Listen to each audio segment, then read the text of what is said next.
Bonjour et bienvenue sur la chaîne. Aujourd'hui, on va voir 8 habitudes que je fais personnellement pour améliorer mes résultats en transformation physique et que je conseille à mes clients. 8 habitudes assez méconnues que tous les hommes de plus de 35 ans devraient connaître. Donc moi, c'est Jérémy, votre coach sportif, et aujourd'hui, on va voir 8 de mes habitudes que je trouve qu'on partage pas assez sur les réseaux et pourtant qui peuvent avoir un impact très intéressant sur votre mise en forme. Sur les réseaux, aujourd'hui, on voit plein de listes sur les tâches à respecter pour perdre du poids. Il faut manger des légumes, il faut boire de l'eau, il faut manger des protéines, il faut faire du sport, etc.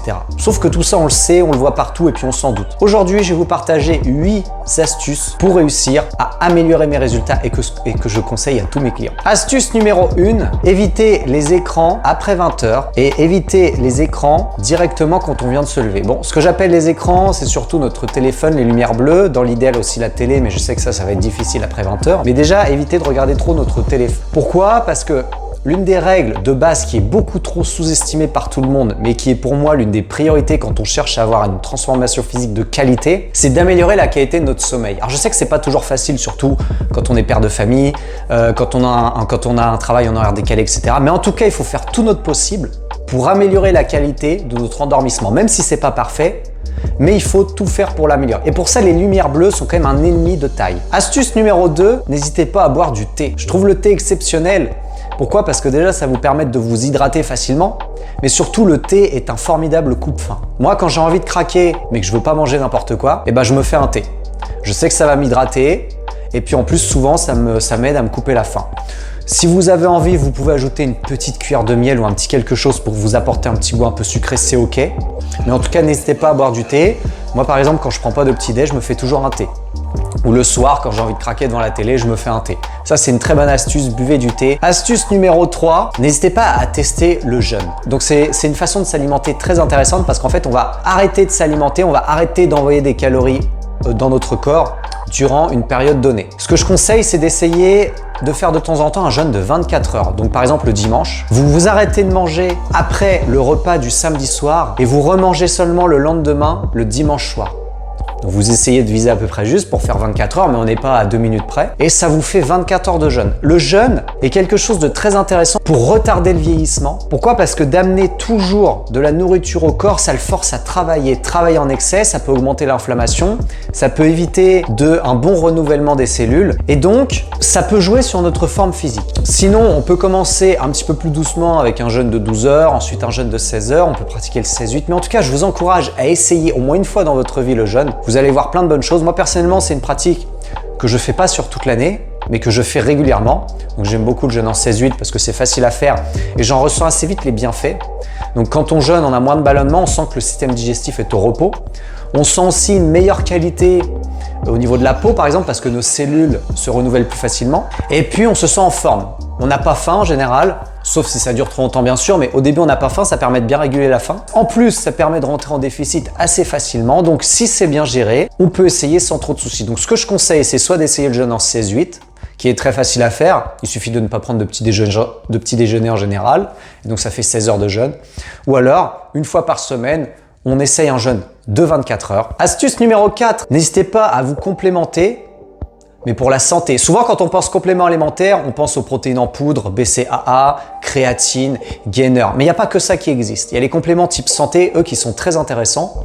Moi, personnellement, je me fais des cures régulièrement donc de magnésium, d'oméga 3. Il y a les vitamines aussi. Donc moi, je prends la vitamine D. Astuce numéro 5. Entraînez-vous de la bonne façon. Il y a différentes façons de s'entraîner. Mon conseil numéro 1, c'est de faire un entraînement qui vous plaît. Mais ce que je vous conseille avant tout, c'est de ne pas sous-estimer l'entraînement en force. Donc l'entraînement avec de la charge. Pourquoi? Parce que souvent quand on pense à perte de poids, remise en forme, la force c'est sûrement le type d'entraînement qui vient en dernier dans nos pensées. Alors que non, au contraire, il faudrait que ça soit celui qui arrive en premier. La force, si vous maintenez votre force ou même si vous gagnez un peu de force, c'est le meilleur indicateur pour votre santé. Pour retarder le vieillissement. Ça va permettre aux cellules de rester jeunes. Ça va aussi permettre de résister aux radicaux libres qui endommagent notre ADN. Et enfin, ça va booster notre métabolisme. Si on arrive à l'augmenter, c'est tout bénef, c'est tout gagné. Et ça, l'entraînement en force est ce qu'il y a de mieux pour améliorer ce métabolisme de base. Parce que si on gagne en masse maigre, donc en muscle, Ça va demander au corps de dépenser beaucoup plus d'énergie. Et donc, ça va nous permettre de booster notre dépense énergétique. Donc, on pourra même se permettre de manger un petit peu plus, mais de continuer à perdre du gras. L'entraînement en force est la chose la plus sous-estimée. Souvent, on pense au circuit, on pense à la course à pied, on pense à tout de suite cardio, piscine, vélo. Et c'est très bien aussi, c'est très bon pour le cœur. J'encourage tout le monde à en faire. Mais il faut que dans votre quotidien, vous ayez quelques créneaux d'entraînement en force. Astuce numéro 6. Le midi, on privilégie les légumes et une très grosse source de protéines. Ça, c'est l'idéal. Pourquoi? Parce que si on se fait une grosse assiette de pâtes le midi, c'est le meilleur moyen d'avoir de coups de barre dans la matinée, de ne pas être en forme, de ne pas être productif et donc de moins bouger. Et donc, indirectement, de casser notre NEAT, donc le niveau d'activité physique hors séance de sport, qui est le deuxième élément qui nous fait dépenser le plus de calories. En numéro 7, faites 5 minutes de méditation ou de cohérence cardiaque tous les jours. La méditation ou la cohérence cardiaque, c'est des méthodes qui vont vous permettre de vous apaiser. Donc ça va vous permettre de réguler votre stress.